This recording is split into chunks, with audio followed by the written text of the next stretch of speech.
Gotta Have Miami, episode 10.1.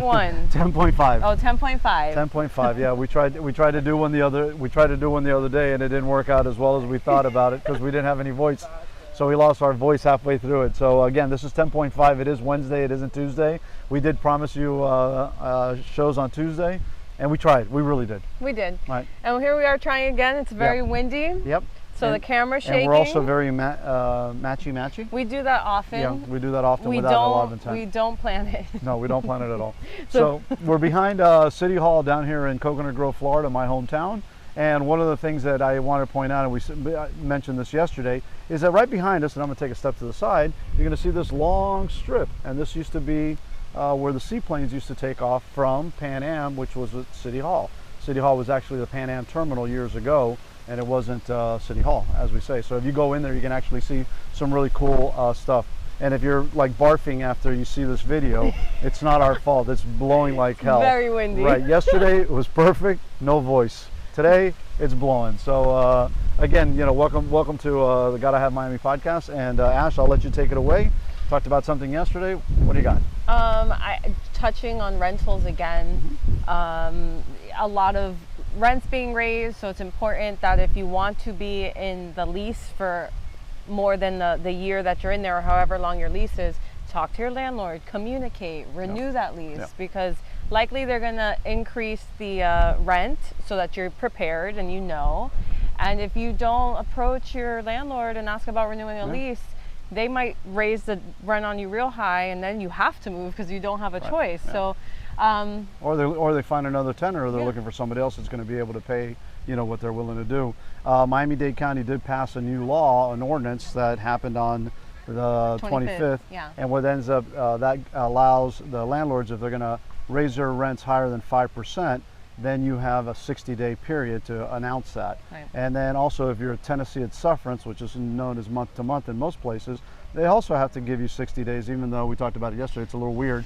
Right, because it's a 30-day notice anyways. Right, in a month. So, and also it's funny too that the tenants, if the tenants are bailing out, then the tenants also have 60 days to give you notice. And in this market, I don't see any tenants bailing on anybody. So it's very, very hard out there. So I mean, the key I think is just communicate with your landlords if you want a chance at staying in whichever situation you're in. For sure, talk to them. The earlier the better, and also just be a good tenant. That's really the key. Right now it's like be a good tenant, because if not, landlords have a lot of options out there. Reason we're down behind City Hall is obviously we've talked a couple of shows about redistricting and what redistricting is meaning to Coconut Grove.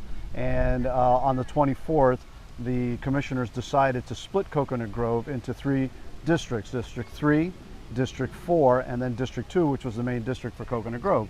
And basically what it is, it was a power play. There is a lot of animosity by 3 commissioners against our commissioner in District 2, Ken Russell.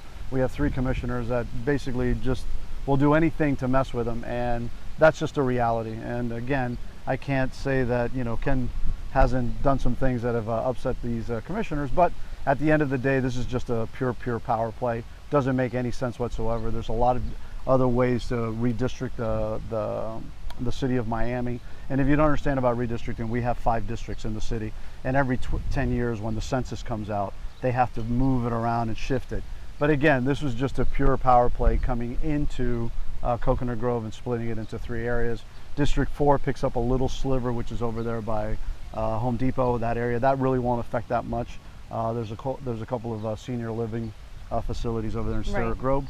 And but the District 3, that is the interesting part, because Commissioner Carollo actually has and owns a home in Coconut Grove, and in that particular sliver, which is between 22nd Avenue and Alatka and up to Bayshore Drive. So are you saying that the residents of this city are going to suffer because of personal politics between politicians? Absolutely. Oh my goodness. And it's funny, during the whole meetings, we had 5 or 6 meetings, and every person that spoke in Coconut Grove, no one was in favor of the redistricting. And it didn't matter. They were going to pass it, and they were going to run it down their throats, like it or not. It didn't matter what you said. It didn't matter what you did. But here's the interesting point. And again, I ran for city commissioner, so I kind of know a little bit about the ins and outs. one of the interesting parts, ethically, we have to follow an ethics situation. And then here comes a question, it becomes a legal question, is to say to yourself, okay, is a commissioner benefiting from a decision that that person is making? And in this case, Joe Carollo is actually benefiting from this decision that he has been promoting and pushing, because he lives in Coconut Grove. His home currently isn't homesteaded. Right. Because obviously, if he had to run for District 3, he had to come up with another address outside into Little Havana or over into the area of District 3. Now with District 3 coming over, voila, his home now can be homesteaded. Right. So he does have a benefit of going to 3%. So just to give you an example, the taxes on the property that he owns are currently $28,000. And last year there were $25,000. So his increase was about $2,600, which is 9.5%. If you don't understand homestead or what homesteading means, and this is going to be part of the other part of the conversation that we want to talk about, and that's the reason that this kind of leads into it, is that when your property is homesteaded, you can only be raised a maximum of 3%. Right. So that is a financial benefit. Again, my home is homesteaded, almost. We'll get to that conspiracy theory in a second. But the reality of it is, now that he can homestead that property and still continue to serve District 3, he's basically taking a benefit. Instead of paying the 9%, now he's going to be paying 3% if he homesteads the property. And sorry guys, it's windy as hell out here. So we were trying to get somebody to help us out hold the camera, but it didn't happen that way. So that's really I think one of the legal questions that's going to come of this redistricting, because obviously this fight isn't over. Coconut Grove, nobody in Coconut Grove wanted to be dealing with 3 commissioners. Right. And I think at the end of the day, this is going to go to a legal challenge or a legal battle. So I think that's one of the things that, one of the comments that's going to come up. And the reason we bring up homestead is, you got it? No? Yes, because it's important to homestead your property. Absolutely. Especially if you're actually living. Yeah, if you're actually living in there. Because again, once you homestead your property, your taxes can only go up 3%, real estate taxes on a yearly basis. The Florida statute says that you can go up 10% on investment properties. And that's something that affects going back to the rental market. Yeah. One of the things that affects a lot of rental markets, one of the things that affects investors, is that we get taxed at 10%. Like we own several investment properties, and we get taxed automatically at the 10%. Right. So where are you going to go? You're going to have to pass that down eventually to the tenants, and the tenants are going to, and so, and also insurances and all of these things that come due. Right. So again, I think homesteading is very important, and one of the things too is, in March, you get your renewal notice. Right. Which leads us up to the conspiracy theory that you are so loving. Well, you didn't get your renewal. We did not get our renewal. And neither did your neighbors. No, and neither did our neighbors. So some, as some of the commissioners like to call us, actors and activists, we actually had all of our renewals magically disappear. Wow. And we don't know if it's because the fact that we're very vocal in our community. Actually, we investigated, and it looks like there was a temporary mail carrier. They tried to deliver one, it was undeliverable, so they bunched all of them up, and that's why they weren't undeliverable. But now convenient, right? Convenient. Were they like paid off, you think? What did I say? No? Mail fraud. Mail fraud, there you go. We're making all sorts of crazy claims. So at the end of the day, it's very important. If you don't get your renewal notice in March and you know that you're homesteaded, follow up. You just want a computer. Yeah, make sure that you go back online there, and not because you will lose your homestead exemption. Yeah. And that's very, very important. And it'll be upsetting to find out that you lost it when your taxes have already gone up. They'll immediately go up 10%. And they don't retro date. No. Ask me how I know. Oh, because you checked. Yeah. There you go. So Ash did this little experiment. So again, the redistricting, I don't think it's over. Actually, the mayor can veto. We have what's considered a weak mayor in the sense of a government, because we have 5 commissioners that do policy, and then the mayor's really only value is that he can do a veto. And a lot of the Grove residents are out there fighting for Mayor Francis Suarez to veto this, and then it has to go back to the commission, and then the commission has to vote 4-1. This passed on a 3-2 vote, with Christine King selling out the Grove and going to protecting her side. And it's politics. Eventually Miami's grown too much. We're probably going to have 7 districts soon, because you can't run it with 5 districts. I'm not a big government guy, but that's where I see this heading. Right. Anything else you want to add to the redistricting podcast? before we get blown over?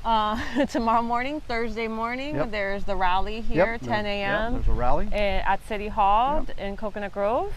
So if you're watching this and want to come down, check it out. Check it out. Yep. That's it. That's all we have to talk about, really. You know, condos. We got some condo approvals. I was going to say we got condo approvals. Yep. Also, I was just thinking about, as you're talking about the trickle-down effect from taxes going up on investors, so the rent's going to go up. Yep. Thinking about all of these condos that are going to have to put these records public, and then we're going to see higher maintenance fees, and what is that going to result in? Higher rent. Yeah, higher rents either. Yeah. So, and we've taught, buy a house now. Yeah, exactly. Buy a house up. Call Ash. And you know, that's one of the things too we talk about. The prices here are not going to be going anywhere soon, so down, or you know, they'll continue to go up because we've talked about it. Behind us is a body of water which you can't build on, and then to the west is the Everglades, or Doral as some people call it. And you know, there's just limited land inventory where you can actually build, you know, housing for residents. Right. Yeah. And so if you have your dollars saved up, really consider buying a house. I've told a few of my buyers, I'd rather you buy something you hate right now. Yeah. It's not going to be your forever home, your dream home. Think of it as your first investment. And you know, if you hate it for a couple years, good. Save your money and get another one. You bring up a good point. The younger generation, this is a way of building wealth. And like I was working with a client, he's 29 years old, and he's looking at something in the 250 range, and it's like, guys, buy it, because that will become your first investment home. You will build your wealth through real estate. And I think that's important, especially for the younger generation. If you can pull the trigger, and you're putting deals together in a very hard market.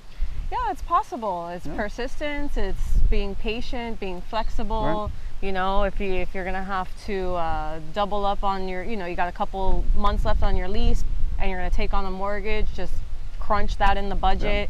It's important because rent's only going to go up, and at this point I've heard of some rents, I'm like, wow, I'll just go buy a mansion at that point. There's always been a ratio where it was cheaper to rent than to buy. It's getting to the point where that buy ratio is becoming a thing that you want to get, you know, you want to get it in place, you want to get your financing, and the financing is available, the money's out there. So you know, just if you can pull it together, get something. It's important to do. It is. It's very important, especially for you younger kids. The younger generation. I mean, the reality is, just being very honest with finances, saving money is hard because everything is so expensive. So if you can really like buckle down and make that first property purchase, it's going to help you with your savings because you're continuing to build equity. It's your first investment property, so it helps in your long-term financial planning, even though it probably hurts when you're doing it. You know, I think what we should do is take yesterday's video and dub what we said today, and we'll like that way the camera won't move and we won't kill people. So we're not going to traumatize you any longer. So we're going to be out before again. We blow away, like my hair is going. Before we blow away on this thing. So again, thank you for checking us out, and we'll see you on Friday. Bye. Take it easy.